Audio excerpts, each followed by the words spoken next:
11:59 at Radio Free America, and this is Uncle Sam with music and the truth until dawn. Right now, I got a few words for some of our brothers and sisters in the occupied zone. The chair is against the wall. The chair is against the wall. John has a long mustache. John has a long mustache. It's 12 o'clock, Americans, another day closer to victory. And for all of you out there on or behind the lines, this is your song.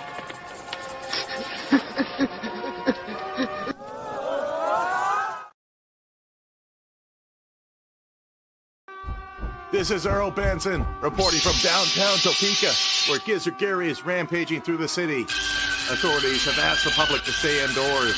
They believe he will tire soon and need a nap. Gizzard Gary can normally be seen on Foul Territory, Friday nights at 7 p.m. Central. Wednesday, 8 p.m. for the channel members chat.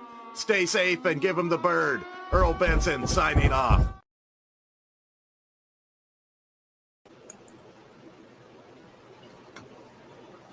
And welcome everybody to our Daily Gun Show. And on Fridays we wrap up the week with a look at what's been going on. And Puppy co-host is over this. There's a lot of fireworks going on tonight. Mello's freaking out, and Puppy co-host doesn't know what to make of it. I don't know why there's so many fireworks going off tonight, but there's a lot of big fireworks going off. Or Tucson's under attack. If somebody knows that Tucson's under attack, let me know, because there's seriously big fireworks going off. Maybe something's happening over at the Met base. Something's happening. But we're going to dig into this week. Puppy's going to go down into the corner, down over here. Like every week, Super Chats feed this dog food. So Super Chat, and you'll get food into this dog's mouth. All right, so what do? We wrap up the week so that, a couple of reasons, we archive this information that we're about to look at so that we say it live so that people can participate in it and add to the whole thing, so that the live thing can be used as a podcast, so that the transcription of our live thing gets written down as verbiage and like more descriptors of what we're about to see as bullet points here. And then we distribute this or archive it in multiple places, including our Patreon blog, which is where our Patreons, as it says down here at the bottom, the people who support our projects financially, allow us to do what we do, keep our servers running and pay for the software that it keeps to keep everything going. We keep them informed first. Then we have a newsletter. We also have a Substack, and that's what we're looking at right now. Anybody can subscribe to that.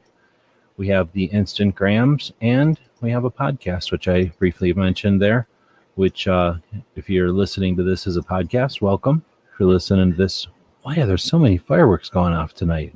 First off, Mello is freaked out. She doesn't like it. And they're rattling the house. What is going on? What is today? Is this some holiday I'm not aware of? There's a lot of fireworks going off.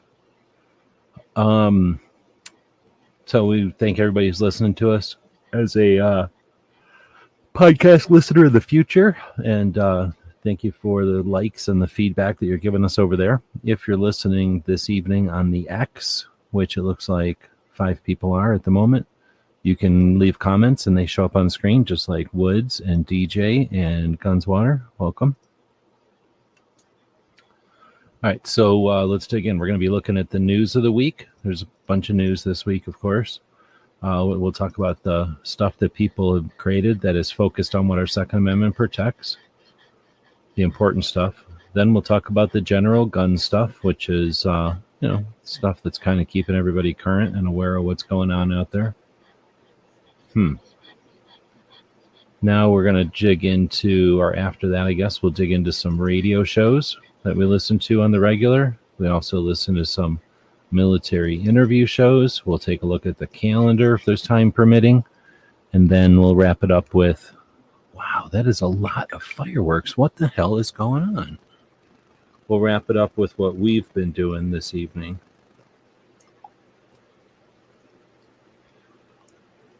Is that what that is? I thought the base was blowing up. Do you know where the fireworks are? It has to be at the base. It's Charles Heller texted me. Holy crap.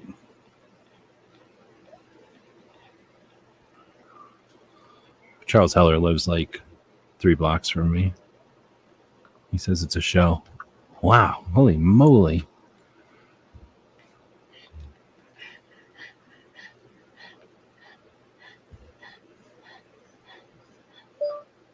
My dog Mello hates fireworks, so she's not enjoying this. Yeah, it's cool. It's happening. I should go outside and look at it real quick. Yeah, I'm going to go outside and look at it real quick. Y'all are going to get a commercial, and I'm going to go climb on my roof real quick because he says it's happening right here on this part of the base. So I'll be right back. But everybody's going to get to watch, 50 seconds worth of something. How about this? Captain, a vessel approaching. On screen.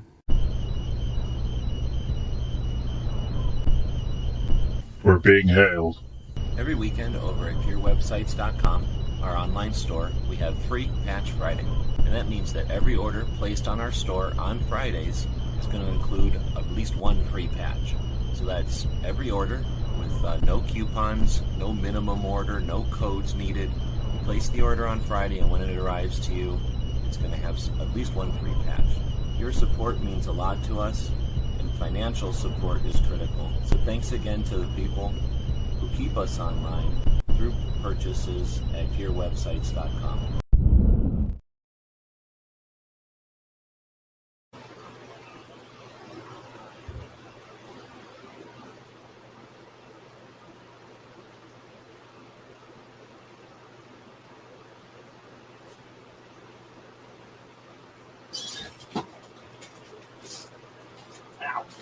Come here. Come back up here now.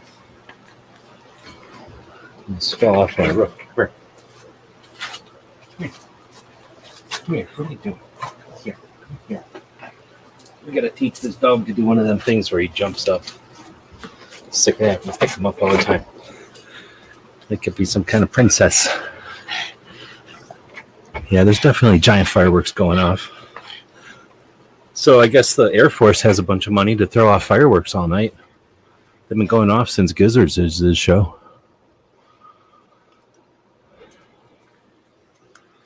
What did Charles say?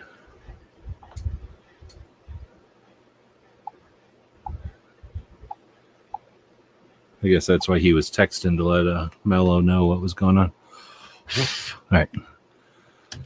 So we had a little interruption. Your fancy scripted shows don't have interruptions. They just are all fancy and everything's scripted, and producers make sure that there's no errors and whatever. We get stopped by essentially what could have been an attack. Anyway, so then we'll wrap it up with the stuff that we did this week.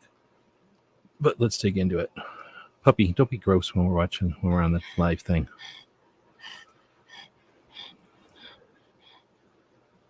Yeah, well, nobody wants to hear you doing that either. All right, so there was a presidential debate. One of the things that we did this week was watch that off of CNN, so a bunch of people didn't have to. And then, let's see. Then they didn't mention guns. I thought that was pretty good. A lot of people are just laughing at them and whatnot, whatever. But at least they didn't bring up guns. And I seen a couple of people on the X making fun of the people who are anti-gun rights and anti-guns to make fun of them for how much they're whining about it. So, yeah, it'll be interesting to see what's going on. It'd be nice if they didn't bring it up so much anymore, if they realize that it's a non-starter. So then we have the Surgeon General declaring gun violence as a public health crisis. Just putting that in there so that people know that this is the week that it happened. But essentially, I've seen a couple of good things. There's something called, oh man, I forgot it now, Gun Facts or something like that on Twitter or on X. And they do a pretty good job of offering context, or they research the issues when stuff like this comes up.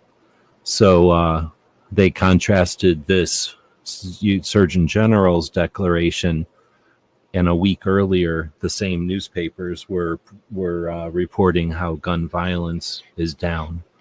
You know, what if you want to consider gun violence, violence with a gun being down. So that after all-time highs, it's been down. But then at the same time, weeks later, in time for presidential stuff, you got the Surgeon General being used for political stuff, political issues. All right, I'm putting the dog down. He's being bad. You're going down now.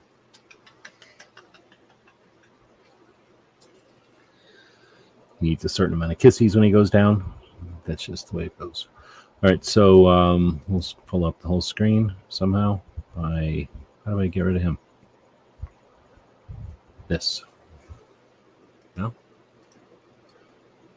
What's going on? This? Can't. This? Full screen. Interesting. So my mouse ain't working? What's going on? I guess I'm restarting. Oh, you know what it is? I'm clicking on the wrong thing. No?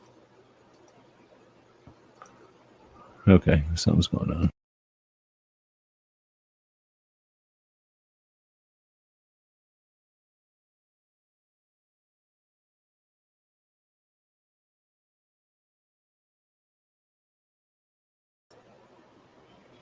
All right, try this again. My computer wasn't working, so now it might work. And it looks like I can do this and actually get it on full screen. Okay. Gun epidemic.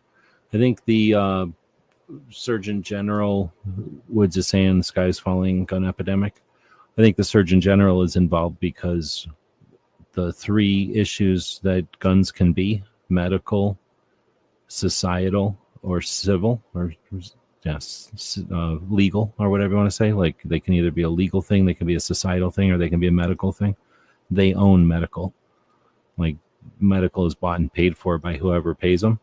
So they can use medical, and it gives it a validity because they're doctors or whatever. And in this case, a doctor that's appointed.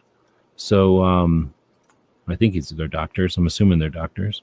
But you know what I mean? They choose that medical because it's something that doesn't focus on policy that creates the issue. And half the time the police only partially work with them, and in this case it's really difficult. I think at the end of Gizzard's show they were talking about it. It's really difficult to suggest that guns are a big issue, especially a health crisis, when we have something like 10 times more people dying from fentanyl than guns. So to suggest that you'd put any amount of attention on one of the smallest things just because there's a political movement to make the government have a monopoly on the violence, just because that exists doesn't mean you get to ignore, the other roles of the U.S. Surgeon General, but whatever. So we have that happen this week. And of course, we'll move on. Bipartisan Safer Communities Act has a section that allows FFLs to verify guns that are reported to a stolen guns inventory or database. And it looks like that's been implemented recently. So, I don't know. It's something that I think should be brought up on more conversations. It's not a major issue, but the idea of the federal government keeping track of which guns were stolen can sound great on the surface until you start to think about all the gray areas. When is it stolen? Bickering between brothers about who owns the shotgun or something like that. So where do we want the federal government to fall into things, and where do people who shit casually insist that the federal government be part of things? And that's what we're dealing with, is the Republicans who voted for the Bipartisan Safer Communities Act, the BSCA, that is giving us plenty of gifts. It's paying back Bloomberg, and it's giving us all these little gifts. So the next thing is the federal courts handed down 865 gun rights decisions in 2023. In other words, courts dealt with issues that talked about gun owners' rights, since guns don't have rights. Should we say gun owners' rights? So that's 865 in 2023. In 2021, they dealt with 121. So guns have not become an issue. Guns are being engineered to be an issue. And it's a distraction, and it's a one that they're able to depend on. The people who are anti-gun owners are able to depend on blaming guns because they know we're not unified. They know that our national level organizations are all out for themselves, and that there's no collaboration and there's no organization amongst ourselves to defend against the all the different ways that they mischaracterize guns and gun owners. So that's an indication of the intensity from 100 to 865, and those are federal court cases. So think of how many small things had to go on for these 865 to float to the surface. Not only is it a large number, but it's an indicative of much, much, much larger mess, right? All right, so talking about messes, ATF deals with 65,000 to 80,000 suppressor applications each month. And I got that information from an article that was talking about how fast the times are now. So I don't really care how fast the times are because I don't want an NFA anymore, and I will not be happy that the compliance with NFA is made easier just because they created more bureaucracy to make it happen faster. But I am going to focus on the fact that 65,000 to 80,000 suppressor applications go through each month. Think about how many suppressors are being purchased each month. 65,000.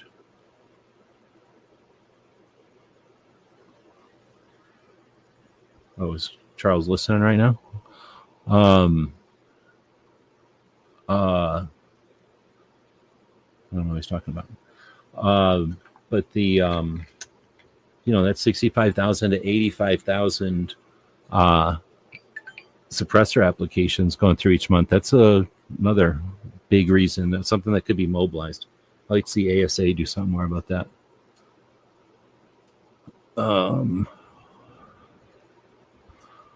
Trying to think back over with the lag and stuff, what Charles might be thinking about, or if he's listening. Federal courts handed down. I don't know. I talked a bunch of shit right now, so I'm not sure exactly what he's talking about because of the lag. Let's see. So Michigan wants to make the state's official rifle the AR-15. So that would be cool. I don't know if that's the perfect rifle for the Mitten state, but I'd like to see more states have state rifles or state guns. The last one was Texas a couple of years ago, and I think it was number 10. So it'd be nice to see, each state with a state gun that meant something to the state. I don't like ours. Oh, I said that the national organizations don't cooperate with each other. Okay. I understand that some of them do, but I guess my issue, and since I'm talking to Charles, as Charles would say, I am narrow casting to Charles since he's texting me reactions to what we're saying here. I guess my issue with the national level organizations is they're so focused on court cases. It's that analogy that if you got a hammer, all you think about is nails. Everything is a nail. So there's all these court cases, and I see a lot of exploitation of the misunderstandings, I'm going to say ignorance, but you know what I mean, like the unawareness of guns in the general public. If we think of the two ends of the extreme, those of us that understand firearms and understand gun ownership, and the other side that won't acknowledge guns and hate gun ownership.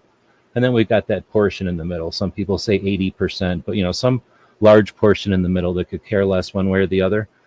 The issues that we've dealt with since my involvement in 2015 have been us not being able to own the message.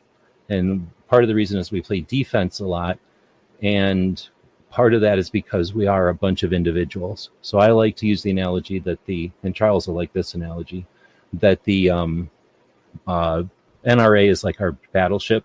It's like our aircraft carrier. It has a lot of clout. It can do stuff, but it's slow to turn, and it involves a lot of infrastructure, and it requires a lot to keep moving. And then we've got our smaller, now I don't know the names of all these ships, but we've got our smaller attack ships and our support ships. And we've got our other organizations that do valuable things. And we've got some battleships out there, and we've got some torpedo boats, right? We've got some submarines, because Charles would want us to have some submarines.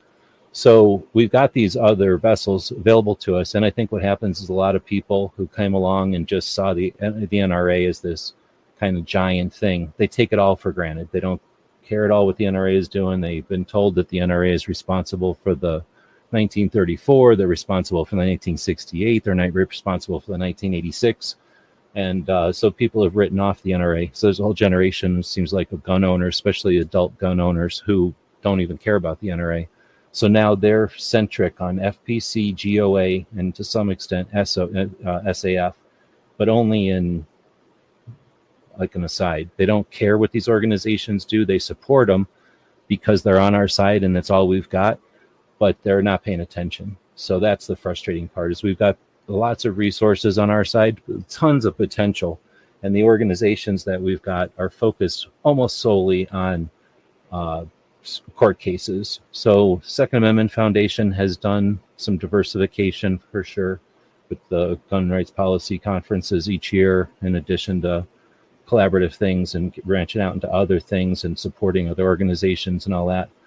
GOA has definitely reached out to do other things. I'm not as satisfied with their attempts, because they put out a lot of tentacles, and sometimes they're interesting and they've got validity, but then they just wither and die on the vine. So it's very difficult to support anything GOA does, because they support so many things and just let them go. And then we've got FPC, and they only do lawsuits. They don't even try to do anything else, but they like to be so in your face, since SAF, well, I guess since JPFO dropped off from being the in your face, FPC has become in your face. But instead of being centric to the JPFO's messaging, let's not forget the past and let's remember that. Of course, FPC is just trying to be in your face and trying to get their name out there with stuff. So anyway, we've got these organizations that, sure, they work together and they create court cases, but what we don't do is empower activists. We don't empower people to go to gun shows. We don't empower people to go to other events. We don't empower authors. We don't empower social media people who have all kinds of different tactics and skill sets out there. We occasionally they use them, but only to further whatever specific goals the organizations have. And what we don't do is have a inventory of our resources on this side and have any kind of a collaborative or coordinated, I should say, use of those resources, so that we're not wasting resources and that we've covered everything we can on the defense as well as offense. And right now we've got a couple of walls, and we got a lot of people supporting those walls, but because we only have a couple of walls, there's huge gaps. And the antis can just set up camp and exploit those gaps. And it's more than frustrating. It'll be 10 years now that I've been watching this, so I'm no longer satisfied that the organizations are attempting to change this. They're either ignorant to it or satisfied with the status quo. So that's where I say they don't work together. So when I'm talking about that specifically, it's the fact that the Bipartisan Safer Communities Act even happened. It is an affront. It is ridiculous that in 2022 they were able to push through under Biden a bipartisan gun control that essentially paid back Bloomberg, which is what I see it as a way to play back Bloomberg, make the states dance, and then the states that dance fastest for them, they get to pay back Bloomberg. And then this kind of bullshit, this list of stolen guns. If that wanted to be voluntary through the gun shops or through NSSF, I might support it, but through ATF, nah, no thank you. So that was a long-winded, specific, kind of narrow cast to Charles, but I'm not sure. He says some state needs to adopt the Tommy gun. What state should adopt the Thompson submachine gun? I mean, I know what state Thompson lived in, and that should be the state, but they might already have a gun. I have to think about it. Charles says court cases are the basis for the expansion of freedom right now. I don't disagree, but I say we can do more. And I think that for one, let's put the liberal gun owners to task. This has been one of my most recent frustrations is we have quite a few people on the liberal gun owner side. And I don't mean specifically that organization that uses that name, but just any in general liberal gun owner. They should be tasked with changing the minds of their own sides. And they're not doing that. So I'd like to see more coordinated stuff, but that's one thing. So political tactics that involve changing the minds of Democrats. And then I want to see the same thing with independents, with Green and with libertarians. They all talk like, oh, we're better than everybody else, but let's see them do some work on changing the policy of their parties. And that doesn't happen. And then we've got like California, 7 million gun owners in California last time I looked. And then we have national level organizations. Why don't we have sister states? Why don't the states pair up and have that coordinated somehow so that states can help each other? They don't have to necessarily be bordered, like where we share rivers and stuff, but just states that can kind of lend support to each other. We have these states that are quote unquote free states. People sit around thinking they're better than everybody. And then we got the states that are quote unquote behind enemy lines. They shouldn't feel like they're alone. They should feel like they've got support. And why aren't the national level organizations working towards that? So I'm talking about big picture stuff that's more than just what they have done. And I'm not saying that they should be doing this. I'm just saying that it'd be better if we had national level organizations taking care of some of these things. And well, when we know that we have national level organizations that bring in like $24 million a month, I'm just saying we have the resources available to do this stuff. And I'm no longer accepting the fact that, oh yeah, nobody thought to do it yet. Nobody decided to do it yet. I can't be the first one to think that we have a lot of resources going to waste. But gun agnostics, Wood says. State level orgs do cooperate. That's what GRPC is for. I wish I could agree with you, dude. Like, seriously. And if you want to have a chat sometime about it, I was as encouraged about GRPC as anybody. But unfortunately, I'm not as encouraged about it anymore. But I'm not going to not support it, but I don't believe that it's doing that. They introduce each other each year. They do that for sure, but they're split. They should have changed up GRPC in 2018, like they thought about doing, or at least they suggested they were thinking about doing, and have one for activists and one for presentation to the world, because they attempt to do both and they fail at both. But I'm going to keep going. And I would say you could say I'm wrong, except that since 2015, I've been intimately involved. I've gone to everyone I could, and nothing has changed. We haven't seen a change in the national level organizations. In fact, I've seen national level organizations attend GRPC and never go back again. And because GRPC doesn't even fathom that that's a concept, that's happening, shows that they're not aware. So we know why it's happening, because we've seen it happen in other things, but that phenomenon is happening in the community, in that community, and it's frustrating. But I don't blame anybody. That's just the way that it happens when, what does it say? Things move on. Different people take the leads of different organizations and stuff. So I kind of went off on some tangents, but anyway, so let's keep moving. Department of the Interior announced $87 million in funding for the Migratory Bird Conservation Commission. It sounds like a lot of money to the government, but they just make money. So 87 million. I'd like to see, again, national level organizations besides NSSF, because they have a lot tasked to them. And I suspect some of the hunting organizations might try this, but they're not funded enough to do this. But I'd like to see somebody paying attention to that $87 million worth of bureaucracy, because somebody's getting rich off of this. And I doubt it's a bird. But all right, I'm going to keep going. So that was our news of the week. Most of this, in fact, pretty much all of this comes from the NSSF government relations newsletter that comes out on Fridays. So they do a pretty good job. That newsletter was probably 3 pages printed. I boiled it down to here for the bullet points. So if you're interested in getting essentially the links to all the articles that they point to, you could just subscribe to it. It's free. The NSSF actually has like a dozen different newsletters you can sign up for industry and our community, mostly for the industry. All right, so now we'll get into the 2A talk. Most important thing that happens every week is Brooke Cheney doing her Suicide Prevention Saturday.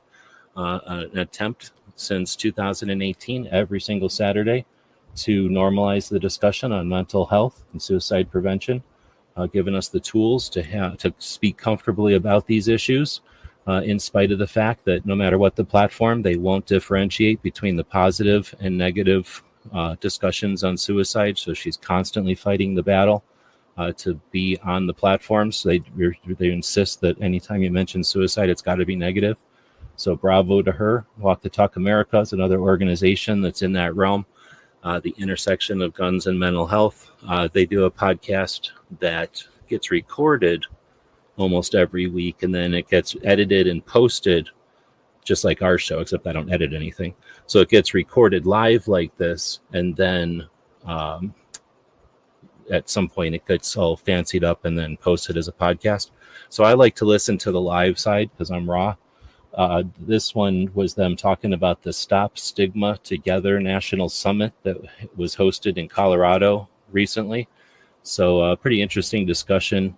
Mike from Walk Talk America went up there and represented, the gun community, I guess, with this group of mental health people in the medical field who are attempting to stop the stigma on mental health awareness or mental health discussions. So, interesting conversation this morning. It's about 90 minutes. I listened to about an hour of it, and then I had to start another meeting, so I kind of half listened to the last half of it. I'm going to be working more with Walk the Talk America going forward. It looks like they've asked me to help out with a form or something that they're working on. So instead of me trying to do it myself, I thought I would ask DJ and a couple others to join in, and we'll take like a red marker to it and give them our thoughts. But essentially it's a checklist that they want to use. I'm not 100% sure of the application, but it's a checklist that they would give gun owners to kind of create awareness of the issues or whatever. So anyway, and then they've invited me to be on their podcast, and I have an idea of what I'd like to chat about. I need to get about a week's worth of work before I go do that. So I'll see what kind of time frame they've got. Next up is the Armed Citizens Legal Defense Network had done a bunch of videos at NRA show, and one of them is Alex Ooley. I don't know if Charles is still listening. Have you ever met Alex Ooley, or have you ever listened to his show, Forge of Freedom? He's a pretty good, he is a good lawyer, but I think he's the lawyer I'd most I prefer listening to break down legal stuff, because he's not trying to get famous and he's not trying to do something fancy on YouTube. He just oftentimes just has audio, and he can talk, calmly and rationally. He's one of the Armed Citizens Legal Defense Network attorneys in Indiana. Hold on. Oh, okay. Maybe I can get you guys together, and if you're looking for guests or what. But he's in Indiana, so I don't know if he knows anything about submarines, but whatever. So then Toby did a show chatting about PLCCA, I'm guessing, PLCCA. Or no, PLCAA, but whatever. I didn't listen to this, or I didn't watch this one, but Toby, that was like a 3-minute video. If I had more time tonight, I'd probably just play this one, but I'm not going to. Then we got Michael Cargill. If Charles ever wants to have Michael Cargill on, I've been listening to Come and Talk It since like 2016 or maybe 17 or something like that. Whenever Yoder, Texas would post the link on Sundays, he was on. Michael Cargill did a show called Come and Talk It out of Texas. He owns a gun shop in Austin, Texas, and so he did this radio show, and it was on just after Charles's show. So I would listen to Charles in the morning. His show is called Liberty Watch Radio. And then he's got a couple other shows. Then I would listen to Michael Cargill, and then a little while later, Amanda and her brother would be on with Eye on the Target. And then San Diego Gun Owners would be on. So Sundays used to be pretty good.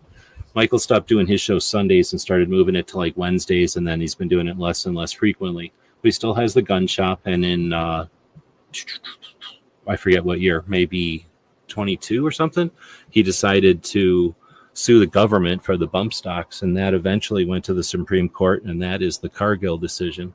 So Riding Shotgun with Charlie had Michael Cargill on. Actually, Meet the Pressers and Riding Shotgun Charlie had Michael on. And so I think the first time I heard him talking about or having been interviewed since the decision. So it's cool to be able to know. I've been able to, I think Mo McDonald isn't here, but I don't know, Heller doesn't know my name, but I shook hands with Heller before. I'm pretty sure I have a picture with Bacon Bit being held by Heller. And then Rhonda Ezel, I think she would know me if we met. I mean, I met her a bunch of times. And then Michael Cargill. So I know 3 people, or I've shook the hand of 3 people that have had cases go to the Supreme Court. That's pretty cool. Charles might have met McDonald, so he might know all 4 of them. But anyway, this is a pretty good interview. And again, chatting with Michael after, successful taking it to the Supreme Court. Very cool. Then we've got The Forge of Freedom, Alex Ooley's podcast, going over the Rahimi decision. Then we've got, this one is the finished version of the Walk the Talk America podcast when they had Jacqueline Clark from the gun shop in Colorado. And this was a good one. Like, this was just a good conversation in general. So even though I listened to the raw version, this is the finished version. It's worth checking out because it was an interesting one. That's a gun shop in Colorado that's sort of like Tony Simon. They're catering to the gun owner, but also the new gun owner and the person who isn't familiar with our community and stuff like that. So it's just an interesting, imagining Colorado with all those Californians, right? Okay, so Charles said that he's already talked to Michael Cargill. He'll be on Sunday at noon. I'll have to figure out how to, I don't think Charles will mind if I rebroadcast. I'll see if I can't rebroadcast Charles' show like the old days. Put it up on YouTube while it's live. Let's see. Then we get, because of what happened with the Surgeon General, Michael Schwartz. Now, Charles might know Michael Schwartz. I'm not sure. I consider Michael one of the most effective state-level organizations. He's San Diego County Gun Owners, and I've had him on to interview him a while back, and then I've chatted with him. I'm listening to the show every week, and then when I went to the gun show out there in San Diego earlier this year, I got to hang out with him a little bit more.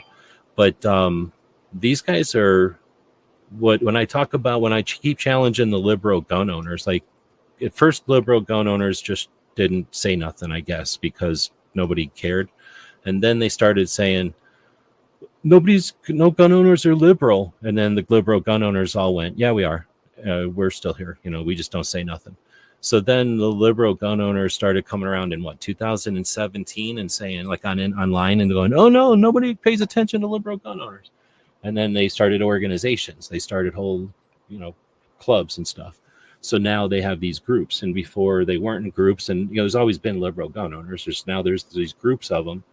Well, that's been since like at least 5-6 years now. So I don't know how long they want to incubate before they start doing something. But I don't care if their initial goals were not to change the mind of politicians, but if they insist on being liberal and they insist on voting for politicians that want to do liberal shit, that's awesome. It's a free country. Go do that. But now change those liberals' minds on guns. Because what the hell? You can be liberal all you want. Just change their mind on guns. We just want to normalize guns. We just want guns off the books. Then go complain about, what's liberal and conservative on other issues. I think Mike does the best job of that. He's not a liberal that I'm aware of. But he's willing to support and chat with and be open-minded with and take the jargon of. And that's one of the things I definitely admire from the Gun Rights Policy Conference. These are those first ones I went to, and probably to some extent the current ones. But the ability to see and interact with different people in the community, not just the gun community, but in just other communities. And anyway, the San Diego Gun Owners does a good job of getting a lot of liberals and liberal adjacent folks together. There's probably some conservatives in there, but they're very liberal conservatives, right? They're very center conservatives, I'm sure, if they are willing to live in California. But they're able to make headway in a place where you wouldn't think they'd be able to. And they brought gun shows back to San Diego. And when I chatted with him and challenged him and asked him questions, Mike's always had interesting perspective on stuff. So I definitely value his strategies and his tactics. And so I was curious to see when they talked about the Surgeon General talking about guns being a health crisis. Michael was on talking to the press about this. Problem is, I don't know what this press is. I don't know what this is. We'll see what it is here in a second. It's called like OAN or something. I have no idea what this is. I've never heard of it before. But I'm guessing it's some kind of Republican news service. Oh, maybe I can't play it. I think it's some kind of Republican news service. So although it says Michael Schwartz responds, he didn't. I wasn't really enthusiastic about his response because they essentially talked about politics the whole time. Anyway, next, this one is GOA. This is what we get from the GOA. Thumbnails and a 9-minute video talking about, oh man, they changed the title twice on me. So I'm not sure when I first post. What is going on? Why isn't none of my stuff working? Am I still live? Or maybe they changed the title again. I'm guessing though I'm not live. Something's glitching. So I will quit clicking on these things. But anyway, that's the end of the two-way stuff this week. Now we'll get into the gun-related stuff. I will always put She Fires first, doing her live chat on Sundays, keeping people together and chatting about the basics, essentially. She's been going through and talking about different kind of training and different type of gun handling and different type of things that you're going to experiences as a new gun owner, an adult new gun owner. I've been, since Charles is listening, I'm doing a lot of narrowcasting tonight.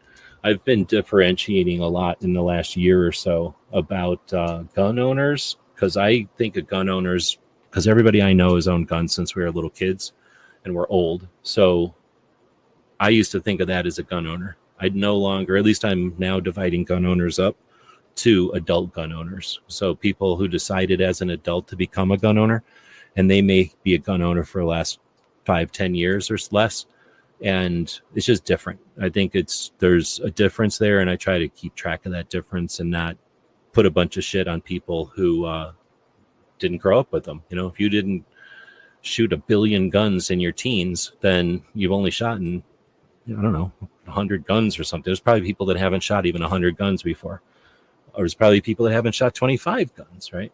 So I've been interested in, or not interested, but I've been attempting to make a divide there for folks that are new, and then with that insight, been interested in seeing the ways that people choose to progress their journey into guns. Pretty much everybody buys a gun because they're looking for something to defend themselves. But then what do they do next? Do they get into competition? Do they double down on the training and get into more guns that are more practical and useful? Do they get into ornate guns or guns that their parents or grandparents had? Like, are they buying guns for their kids? Like, as adult gun owners, you've got a whole different set of circumstances than just a new toy, right? So it's been interesting to follow some of the chats from folks who are creating environments for that to be shared, for that their experiences to be shared. And again, I will take this time just to mention it again. We are not entitled to this. No one is obligated to hosting a show every week. Gizzard did a show before this one. He does a show every Friday, bringing people together, creating consistency, giving us a place to talk about the debate, right? If there was, there was talk of the Rahimi decision a little bit, when it's good news or bad news with federal legislation or law or Supreme Court cases, which have been happening more and more. These live conversations that happen on a regular basis, afford us the community. So when we think about how the government of the United States was created, people sitting in a tavern. When we think about how the Marines were created, people sitting around in a tavern, right? When we think about how the Arizona Citizens Defense League was created, it was dudes sitting around in a Waffle House. Pretty sure it was Waffle House. So all that stuff happens. People sitting around, concerned, aware of the same stuff, bouncing ideas off each other, getting motivated, and getting things done. So these online conversations, these hosts of these online shows, the shows themselves, please don't take them for granted. It's one of the true treasures that we get from the internet is being able to share with each other without much involvement at all from anything, except for the infrastructures that provide the tech, right? Oh, is it the Five and Diner? I always like to say Waffle House, but Charles corrected me. It's the Five and Diner. So now hopefully everybody will remind me to say Five and Diner. I don't know if that'll stick because for some reason I always think of that Waffle House on Ray Road. Every time I drive, I'd spent too many years driving past it and going, oh, that's where they started the Arizona Citizens Defense League. But what was Five and Diver? That's that one that looks like it's all stainless steel. It looks like an old diner, I guess. Looks like DJ booked out of here. All right, so I don't know if anybody's even listening anymore, but then we got the Liberal Gun Club had Professor Yamane on. I don't know if Charles has ever interviewed Professor Yamane, but he's a professor at Wake Forest University, and he wrote this book. It just is published this month called Gun Curious. He teaches a course on firearms at Wake Forest and takes the students out to shoot. And then after a number of 10 or 14 years of doing this, he decided to write a book, and he had to shop it around a little bit. And so he was on with the San Diego, or with the Liberal Gun Owners, which is Laura Smith. And somewhere in here, I wish I would have, maybe I'll try to take a clip. I have listened to about half of this, but somewhere in here, what the heck is going on? Somewhere in here, though, about 15 minutes into the hour or something, she actually asked him the question that I've been asking liberals for a while now. Because again, hey, anybody can come onto the scene, but don't bitch about the scene if you're not going to roll up your sleeves and do something about it.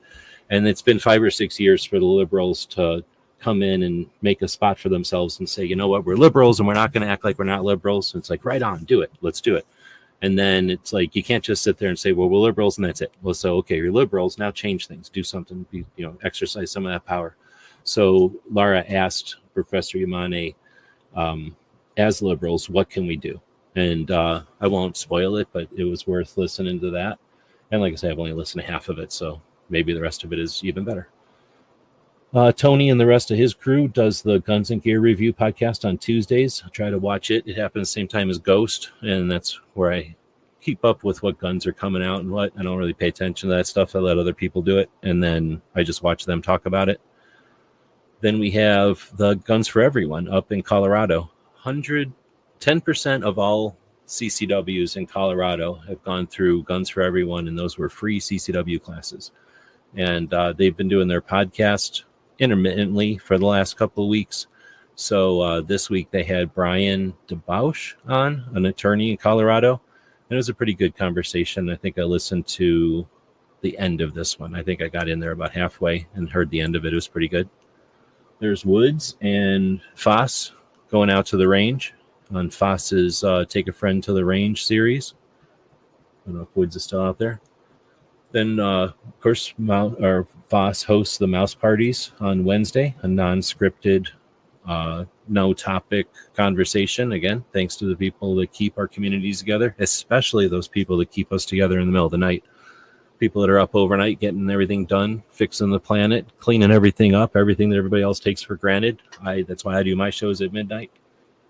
We'll keep going, but thanks to Foss for hosting an overnight show. Christmas 740 posted a video about all the different things you can do with the Glock platform. And yeah, I figure I'd post that. This is part 5 of a series. There's definitely a lot of things you could do with a Glock, for sure, especially in 2024. So this is Dragon Man's. This is the Dragon Man era. We had the era of J.M. Davis in Oklahoma. And if you would have been driving down Route 66, you would have been able to experience the largest private firearms collection, and you would have been able to stay in his hotel. Well, in 2024, you're making the decision to not go to Dragon Man's. So Dragon Man's has the largest collection of firearms in the world that's available to everybody. Just go hang out. And he brings hundreds of people through his collection. Of course, it's not going to let me show any videos tonight, but again, everyone who's watched this show knows that Dragon Man's exists. He's in Colorado Springs. Fly into Denver, do yourself a favor, fly into Albuquerque and rent a vehicle, drive up past Red Dawn and drive up past the Wittenberg Center, and then drive up to Dragon Man's, and then maybe drive up to Denver and fly out of Denver. But experience Dragon Man's. You're gonna at one time you're gonna have to go, dang it, we didn't go to Dragon Man's. Now, I hope Dragon Man's will be there forever, but we're living in the Dragon Man's era. You got until the end of the summer, and then he closes for the winter. So go check that out. Riding Shotgun with Charlie had Joe on from Akel's Defense. I don't remember how many people even remember this show. This show was like a big deal for a minute there. Whittingham, yep. This show was a big deal for a minute there, the Red Jacket, and I wonder how many people even know what I'm talking about. So I didn't listen to this one, so I don't know if that's what they talk about or if they just talk about his gun business now. Next up is the Blue and Green podcast. This is a guy who is he used to be an Arizona State Trooper, but then he's not in the law enforcement anymore. And now he's like the board for NORML, the National Organization of Marijuana Laws. So he's got a podcast where he brings on law enforcement people and talks to them about marijuana issues. And because he's in, what's it called? Santan area, Santan Valley. He lives up there. He has had on all kinds of interesting law enforcement people. And they do talk about marijuana a little bit, but they also just talk about the job of doing policing in 2023, 2024. Really long, really interesting interviews. Now, he's also been going up to Rhino Farms, which is this garden that is up in Santan. And it's like 3-acre garden that does a bunch of stuff with critters and with mushrooms and with vegetables.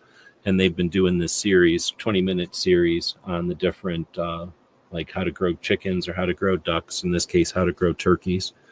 So I'm not sure what the next one will be, but I can't wait. Really enjoy Rhino Farms. It's a cool place.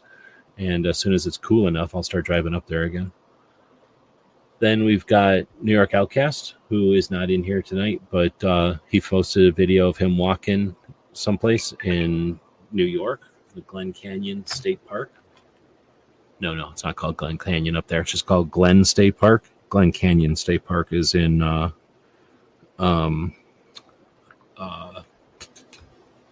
Arizona.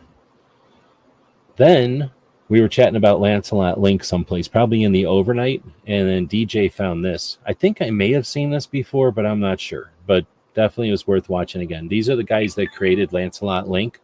So I was talking about how back in the day, before school, they would have Lancelot Link on before school. So I could watch sometimes 2 episodes of Lancelot Link, and then then I'd go to school. So I acted like a monkey a lot in school because they would put on Lancelot Link in the morning. Anyway, Lancelot Link is excellent, and the people that haven't seen it before, they took a mess of monkeys, so it was like 12 monkeys, and they dressed them up like, oh man, none of my videos are working. They dressed them up like James Bond or Get Smart, because I think they're the same people that wrote Get Smart, and it was amazing. So it was spy monkeys and cowboy monkeys and surfer monkeys and hippie monkeys and bad guy monkeys, and they would always be doing adventures, and they drove around in cars and had guns and stuff. It was amazing. And most of the monkeys, one monkey had to chew gum. All the other monkeys were just taught to act like they were talking, and they were taught to wear their clothes. And that behind the scenes episode talks about how they would, like, one time they mauled one of the veterinarians, and then like let's just say they were unruly. Back in the 70s, monkeys weren't as fancy as the monkeys are today. So then we got the radio shows. Charles has radio shows, Liberty Watch Radio. Then we've got Toby out of Massachusetts doing the show on Sunday. He's got the set to a Tuesday segment of the Oh my goodness. Yeah, it's a Tuesday segment of the Grace Curley show on Tuesdays, and then he does his show on Wednesdays. This week, I think things got screwed up. Wait a minute. No, they didn't. I think my schedule got screwed up, so I didn't listen to all his shows. But he did do something earlier this morning, also chatting about the end of, what is it called, Chevron. So I'm a big fan of Toby's. As a gun shop owner, he's aware of what's going on. As somebody in Massachusetts, he's living behind enemy lines, so to speak, and fighting for that. And he's competent as a show host, keeping up with the live conversations and then the call-ins, as well as like the weirdos and everything. He's just able to take it all in stride. So been a fan of his. If you're going to listen to something each week, I think that one's not going to waste your time. Then you've got the Gun Owners Radio, and normally this one gets taken down. They usually stream their show live, and then they take that down and chop it up, and they push it up as individual segments. But I enjoy listening to these things live. You get to, hear the real deal, and then it's not all fancy, and you get to hear all the ums and ahs and the breaks and the misunderstandings and everything else. It's a lot more fun, in my opinion, listening to stuff live. So that's on Sundays. And this week, I guess Paul must have had time off work or something. So he hosted the Eye on the Target radio again this week. So it's pretty much the same as it was before, but maybe they'll start doing it on the regular again. George is going back to the lawyers. The lawyers are probably raking in super chats talking about the decision today. Let's see. Then we got the gun calendars. We're just about at an hour, so we'll probably go peek over there real quick. But this is a good opportunity for me to say thanks to our Patreons. It says on the bottom of the screen there, our Patreons make projects like this possible. So those capitalists out there that financially support what we do are invaluable. We have 3 servers that run all the websites. We've got some software. It's not a ton, but it's a couple $100 here and there. And all of that is made possible by those Patreons. Most of them are buying us a cup of coffee, maybe a box of ammo each month, and that adds up, and it pays for those services, and it allows us to keep doing what we're doing. So thanks to them. That's why there's no ads over here. You don't see anything like an ad. The closest thing would be our link to our own sites, Second Amendment Foundation, AZCDL, JPFO, and GOA. And those aren't paid links or anything. Those are just links. Definitely GOA or AZCDL has never paid me a dime. Let's just make that clear. AZCDL has never paid me a dime. So gun calendars is what it says. It's just a calendar. So being that it is the end of the month, we'll be taking a look at what's coming up. Oh, speaking of McDonald, today is the anniversary of McDonald's. McDonald in Chicago. So we've had 2 individuals sue the city of Chicago and take it to the Supreme Court 3 times. McDonald was the first one in 2010, which focused the Heller decision of 2008. And then Rhonda Ezell took the city of Chicago, to the Supreme Court twice and won. That was all 3 of those actually were the Second Amendment Foundation. So as much as I bitch about our national level organizations only do lawsuits, those lawsuits are powerful, and they do them, right? They're not doing it. I'm just saying I'd like to see other national organizations that do other things. I'm not saying the existing ones have to do more, but I'd like to see us as a community spend our resources more effectively. But anyway, so it's the anniversary of McDonald. Awesome. There's a cartridge collector show happening in Pennsylvania. So if I was wealthy enough to travel again, I'd be going to these ammunition-specific gun shows. How cool is that? Gun shows for just bullets, people that collect bullets. I can't wait to be able to go to those. One day we'll have the guy on who runs those shows. I met him in Vegas, but I haven't been able to get him on the show. Let's see. Coming up this weekend on Sunday, we'll experience the anniversary of Browning's pump shotgun being patented back in 1890. The Federal Firearms Act of 1938, one that people don't think about very often. We think of the NFA, the National Firearms Act of 1934, but the Federal Firearms Act, the FFA, is where we get FFLs. That's the one that created the stupid FFL system. Then we've got the Export Act of 1976. Anybody remember what that one did? Yep. tariffs on certain American arms and manufacturers. So remember when I talk about this every once in a while? I wonder if Charles is still listening. But back in the day, when I first got online and I first started doing research, when YouTube was paying me enough to just do research and I could do what I wanted when I woke up in the morning, I would do research on firearms related things. And I started to do research on the firearms laws, the very beginnings of Minuteman University. This would have been like 2008 or something. It would have been 2010 or 11.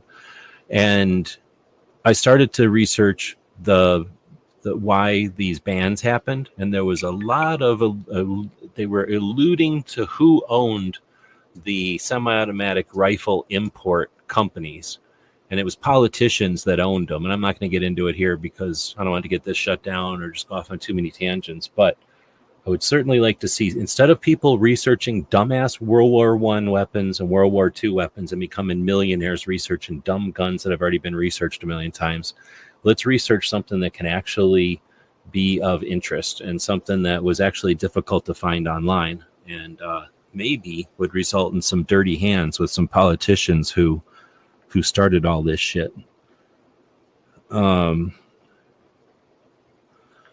But anyway, so let's keep going. So then we have on the 1st of July, so many things. I mean, if I tried to list everything that happens on the 1st of July, it's one of those months where all kinds of things happen.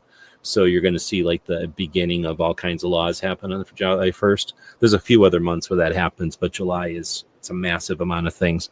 But if you look at all the different things, one of the interesting things that happens on July 1st is in 1972, the Alcohol, Tobacco, and Firearms was, I guess, created. In reality, it already existed. It had been moved from something to the Treasury or whatever.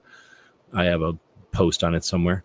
Michigan open carry started on the 1st of July. Like I said, though, there's so many of those. There's probably a dozen different instances of state changes, like positive changes for gun laws that start on the July 1st.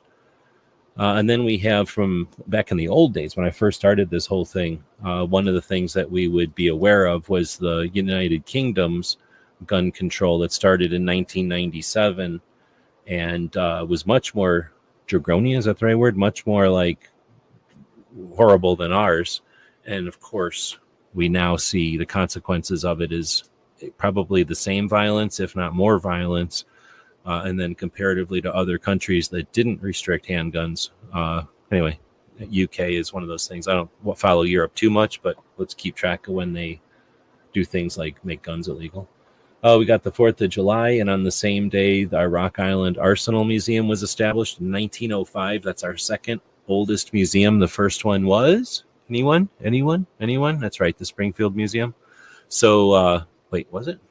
Or was it now I don't remember. I'm screwing myself up. It was either the Springfield Museum or I don't think it was. I think it was the museum at, what do they call that place? Down the street from Bannerman Castle. West Point. I think the West Point Military Museum might have been the first one. But either way, Rock Island Arsenal was our second military museum, established in 1905, and it still exists.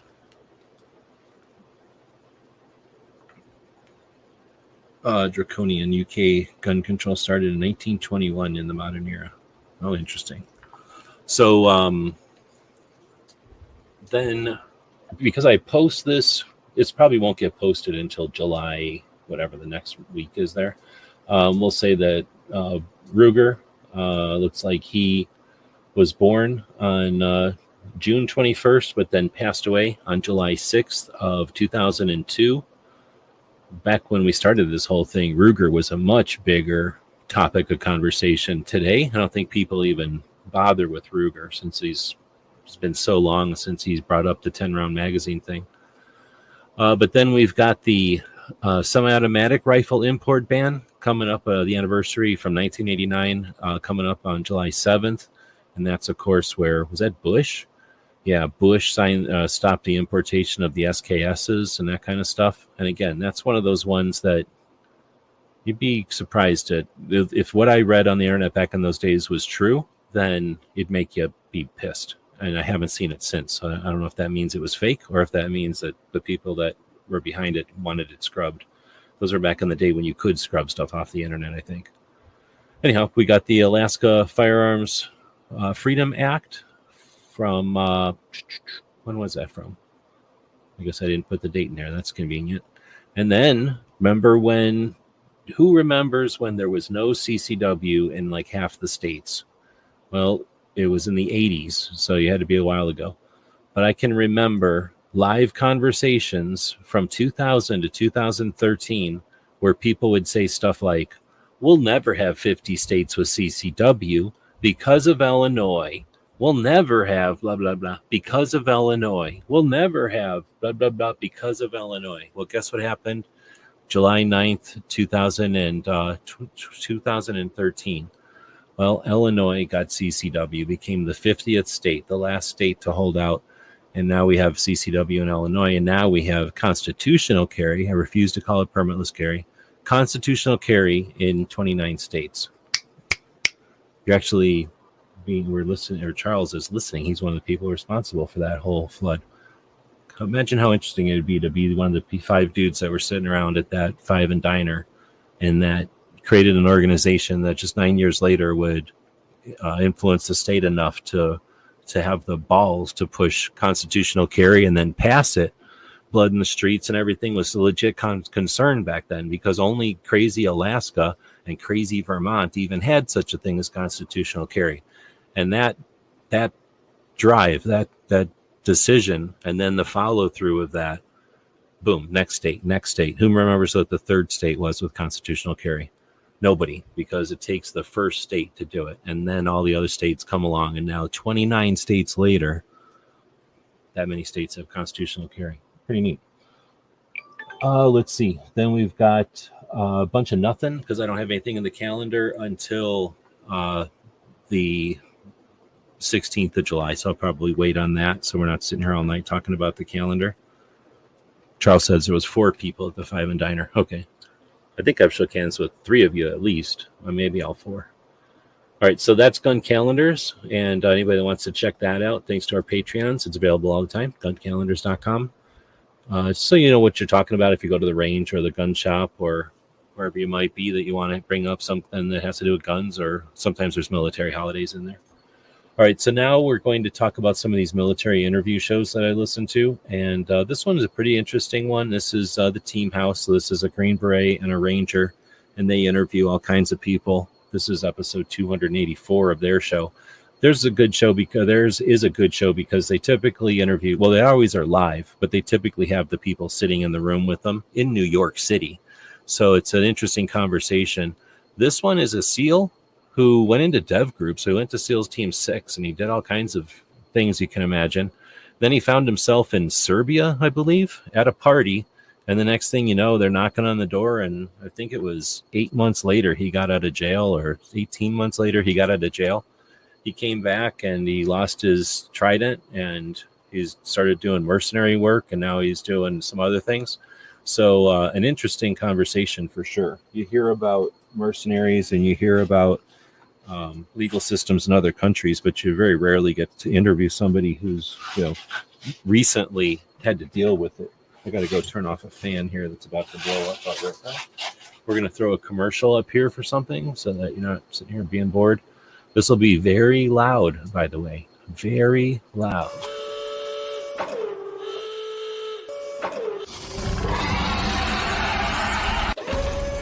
Sorry to bother you, Ripley, but do you happen to know where I might find help designing a logo?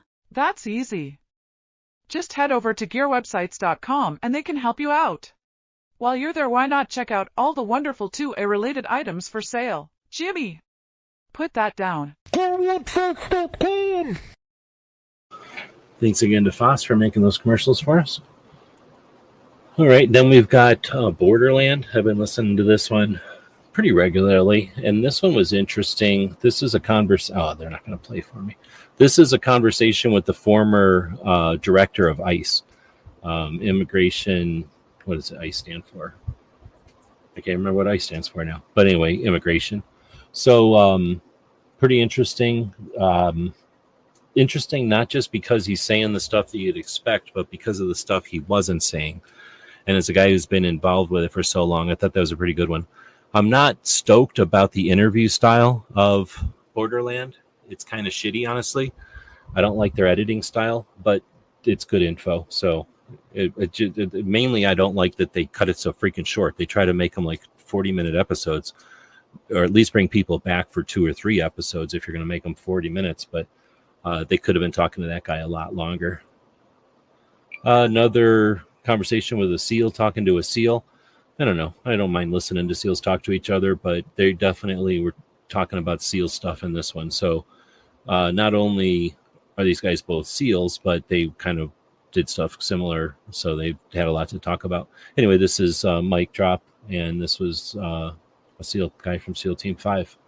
Interesting stories, but I don't know if that one was one of my top favorites or anything.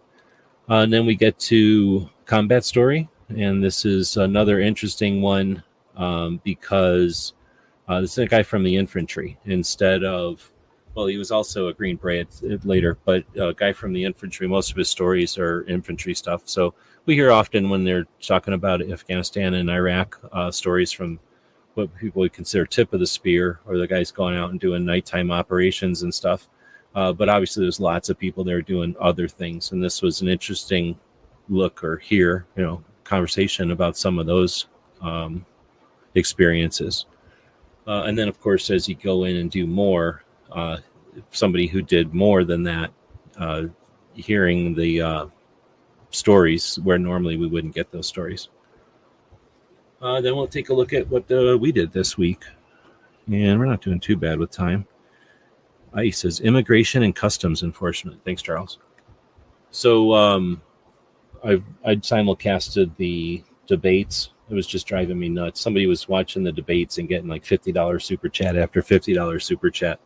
And I'm not going to watch the debates while somebody's sitting there making a shit ton of money. So I just went live myself and put my, I couldn't help but putting some, commentary on it. I tried to shut up for most of it though. But I watched CNN, so y'all didn't have to. So thanks everybody that joined us live on that one. Then we chatted about Minuteman University, which started in Charles's living room. So I talked about the origins of that, and we kind of looked through. As I get closer to being financially able to devote time to some of these projects again, I was kind of looking at Minuteman University with the eyes of somebody maybe going in and remodeling a home or something. Like what needs to be done immediately? What did I leave unfinished before? There's so much going on that website. It's such a large project that essentially the last thing I had done with it was attempt to put it into a book, whatever year that was, 2022, I think, at SHOT Show, and have everybody sign that book while I was there. And so a good amount of effort was put into chapterizing, or, chopping up the website into pieces that would be book pages in a book. And that created a bunch of empty pages that like chopped some topics in half, for example, and kind of left some things empty. So anyway, I went through and live tried to do some of that diagnosis, and then at the same time BS a little bit. So we chatted about where Minuteman University came from.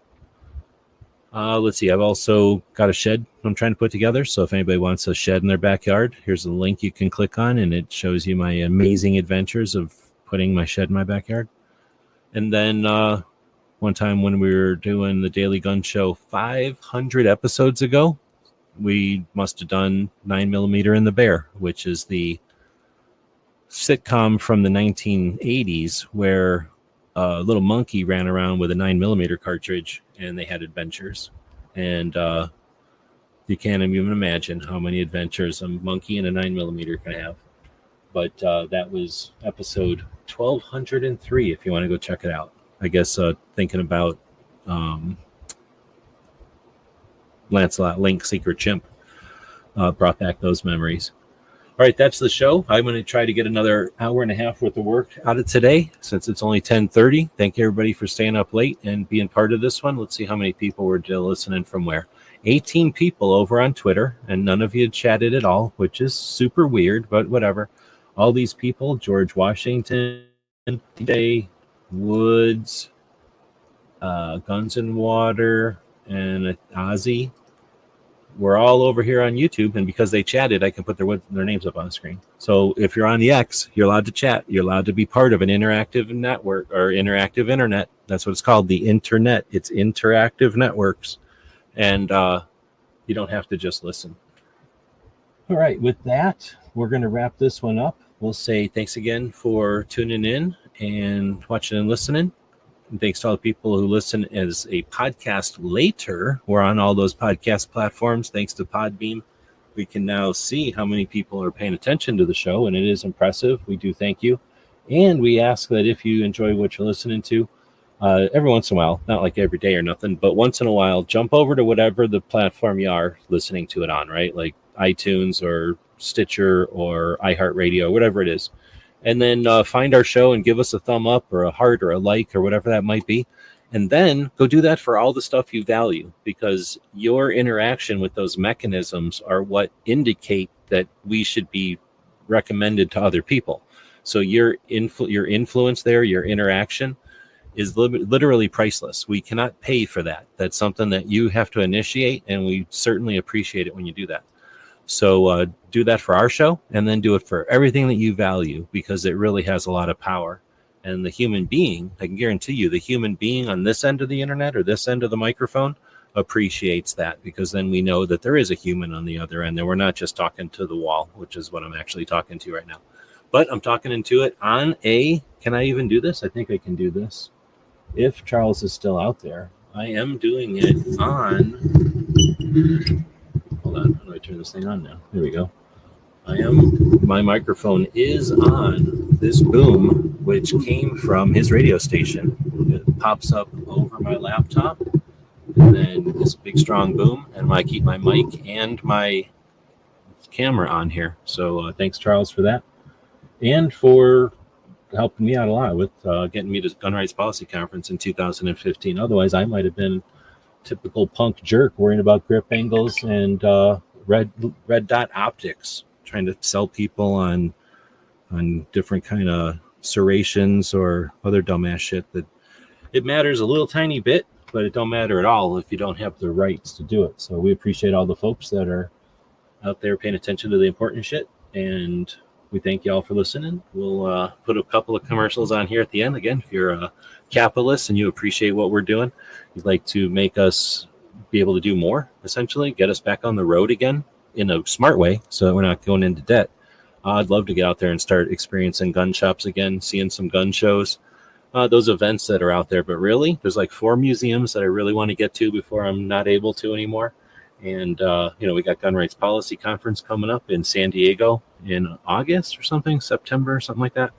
There's that GOA thing I've been invited to that costs $2,500 to get to. So if you want to be a capitalist and you want to invest in this stuff, jump over to Patreon, take $20, throw $5 of that at us, take the other 15 and check out things that you value. You're going to find other things on Patreon. Maybe a local store in your area, maybe somebody writing a comic book or something. Maybe there's somebody doing a radio show or making music that you like, and you can support all kinds of people as a capitalist on Patreon. Take that $20 every month, do that 5 times, and once you've spent $100, let me know if that was a waste of money or not, because I put that challenge out there a lot, and I've never had anybody come back and say it wasn't worth $100. If you find things that you value and you participate in them, you're a venture capitalist in the creation of their project. If that's something you value, you've created something that you value. It's really neat. Mention it because it's one of the most interesting ways I've found to enable individuals to do stuff that isn't necessarily mainstream enough to make the big cash, to make the mechanisms work in such numbers that money just flows in. That's certainly possible if we were talking about gardening, or I could put stuff about that dog online and make a bunch of money, but it's definitely harder over here in the gun stuff. So I appreciate the people who support us with the Patreon, who are channel members over on the YouTube. And then a couple of y'all just go straight to PayPal and throw us a couple of bucks each month, buy us a lunch or a cup of coffee or whatever works for you. And again, that allows us to put that effort back into this stuff. All right, we'll end this there and see you tomorrow. We're going to probably dig into, probably not Minuteman University, But we'll dig into another project tomorrow because Tony's doing something. He's not going to be around for Ask Gun questions. So we'll throw one more commercial up here and see you tomorrow. GearWebsites.com is your source for firearms-based playing cards and books. We also have mugs, shirts, and posters with designs that we've made live. Of course, we have patches. Every Friday is Free Patch Friday. We appreciate your support. Thank you for shopping at GearWebsites.com. A little dude heard the music and he thinks the show is starting, so he jumped back up here. My little co-host is getting ready to go to bed. Actually, he's getting ready to run all around because he doesn't go to bed until he feels like it. But then we'll throw up, I don't know, this one. Captain, a vessel approaching. On screen.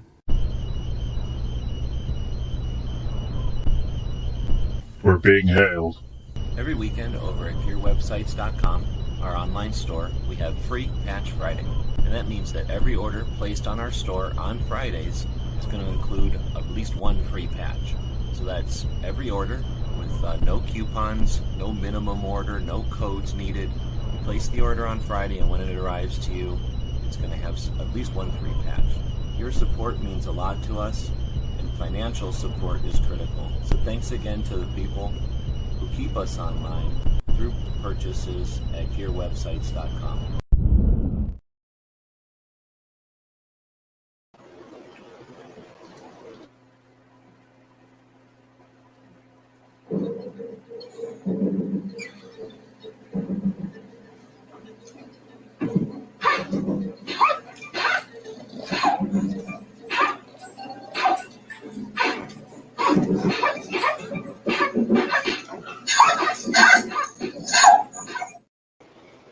He's looking at himself in the karate video.